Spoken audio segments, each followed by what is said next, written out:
അപ്പൊ കഥ പറയട്ടെ. 3 സിനിമാ കഥ ചേർത്തുള്ള ഒരു കഥയാണ്. ശ്രദ്ധിച്ചു കേട്ടോ. 23 വയസ്സുള്ള ഓമനക്കുട്ടൻ ഇപ്പോഴും +2 വിദ്യാർത്ഥിയാണ്.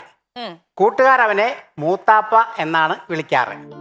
തൻ്റെ സുഹൃത്തിൻ്റെ അനിയത്തിയുടെ കല്യാണത്തിന് വീട്ടിൽ നിന്ന് സമ്മതം വാങ്ങി പോകുന്ന ഈ ഓമനക്കുട്ടനെ ഒരു പ്രത്യേക സാഹചര്യത്തിൽ ആ പെൺകുട്ടിയെ കല്യാണം കഴിക്കേണ്ടി വരുന്നു.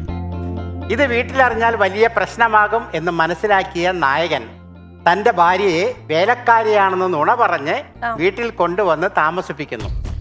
സത്യം അറിയാത്ത നായകന്റെ 2 ചേട്ടന്മാർ അവളെ വളയ്ക്കാൻ പുറകെ നടക്കുന്നു.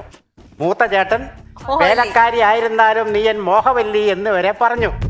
ഇനി രണ്ടുപേരും നായികയെ സ്വന്തമാക്കാൻ മലഞ്ചെരുവിൽ തോൾ സഞ്ചിയും തൂക്കി മത്സരിച്ച് പാട്ടുപാടി നടന്നു.